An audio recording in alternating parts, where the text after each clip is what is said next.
Hello everyone. हम जो है फिर से इस वीडियो के अंदर जो है previous year board exam question discuss कर रहे हैं जो फंक्शन यूनिट में है। अब इस क्वेश्चन के अंदर जो है आपके पास फंक्शन डेफिनेशन नेम गिवन है that is search underscore replace.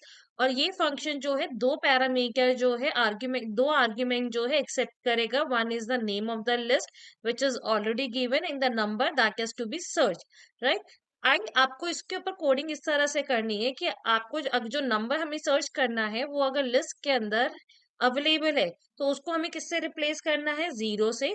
और अगर जो है नंबर जो हमें सर्च करना है वो लिस्ट के अंदर नहीं है तो वहां पे हमें क्या करना है, एप्रोप्रिएट मैसेज डिस्प्ले करना है। सो लेट्स सी यहाँ पे ये कोडिंग कैसे होगी। हम यहाँ पे हम ऑलरेडी सपोज करके चल रहे हैं कि लिस्ट एल एंड नंबर जो हमें सर्च करना है वो ऑलरेडी गिवन है। सो यहाँ पे हम फंक्शन क्रिएट कर रहे हैं that is search underscore replace.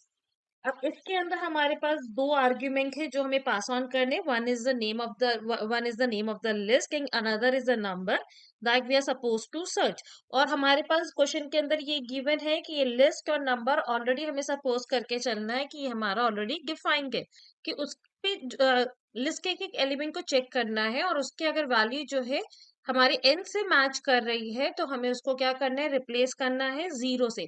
अब हम इसके अंदर जो है रिप्लेस फंक्शन डायरेक्ट यूज नहीं कर सकते हैं बिकॉज हमारे पास जो है रिप्लेस फंक्शन जो है स्ट्रिंग का इनबिल्ट फंक्शन है बट लिस्ट का नहीं है। तो हमें जब भी वैल्यू जो है अगर लिस्ट के अंदर चेंज करना होता है तो उसके लिए हम क्या करते हैं, हम इंडेक्स यूज करते हैं।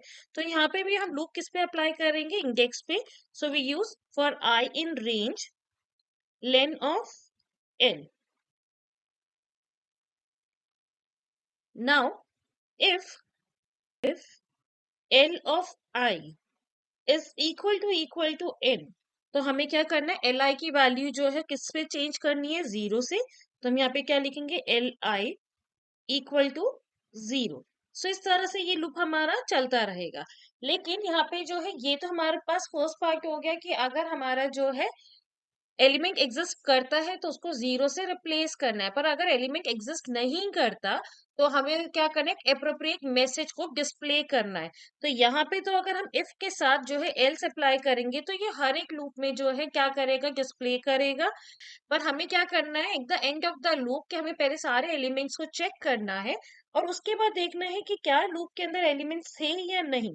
तो उसके लिए हम क्या कर सकते हैं, हम लूप के बाहर जो है पहले एक वेरिएबल डिफाइन कर लेते हैं that is found equal to zero. और यहाँ पे जो है फाउंड की वैल्यू हम क्या कर देंगे, अगर हमारा लूप सर्च जो है सक्सेसफुल है तो हमारी फाउंड की वैल्यू हम क्या कर देंगे, वन। नाउ लूप ओवर होने के बाद जो है हम यहाँ पे क्या कर रहे हैं, हम यहाँ पे चेक कर रहे हैं if found is equal to zero. तो दैट मीन्स हमारा फाउंड की वैल्यू जीरो तभी रहेगी जब हमारा ये सर्च सक्सेसफुल नहीं होगा, क्योंकि हमारी जो फाउंड की वैल्यू चेंज हो रही है वो इफ के अंदर चेंज हो रही है। अगर हमारा सर्च सक्सेसफुल ही नहीं होगा तो हमारी फाउंड की वैल्यू जीरो रहेगी। तो हम क्या प्रिंट करवा रहे हैं, print number does not exist, right. So I suppose ये किस तरह से आपको कोडिंग करनी है वो आपको समझ में आ गया होगा। इस क्वेश्चन के अंदर सिर्फ और सिर्फ आपको फंक्शन डेफिनेशन बनाने के लिए बोला गया था तो आपको इतनी ही कोडिंग करनी है।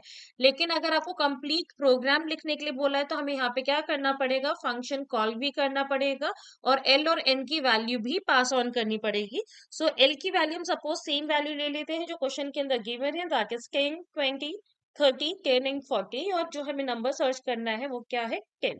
तो हम यहाँ पे एल की वैल्यू ले रहे हैं 10, 20, 30। ये सिर्फ मैं आपको पूरी कोडिंग इसलिए करके दिखा रही हूँ कि सो दैट आप जब हम इस लूप को एग्जीक्यूट करेंगे तो आपको समझ में आ जाएगा कि किस तरह से काम कर रहा है। अदरवाइज हमारी कोडिंग सिर्फ ऊपर तक ही रहेगी, सिर्फ गेस वाला पार्ट ही रहेगा। एन इज 10 और यहाँ पे हम फंक्शन कॉल कर रहे हैं सर्च अंडरस्कोर रिप्लेस। और ये दोनों वैल्यू हम एल और एन की वैल्यू जो है फंक्शन कॉल में पास ऑन कर रहे हैं। हम यहाँ पे जो है लिस्ट को डिस्प्ले भी कर देते हैं so that we can see कि after if the search is successful, तो हमारी लिस्ट जो है, लिस्ट के अंदर क्या चेंजेस आए हैं, तो हम यहाँ पे वो भी स्पेसिफाई कर देते हैं। सो नाउ सी, तो जहां जहां पे भी 10 था वहां पे क्या आ गया, 0। और अगर हम यहाँ पे जो है सर्च के अंदर सपोज हम वैल्यू 50 करते हैं, तो यहाँ पे 50 कोई भी आपके लिस्ट की वैल्यू नहीं।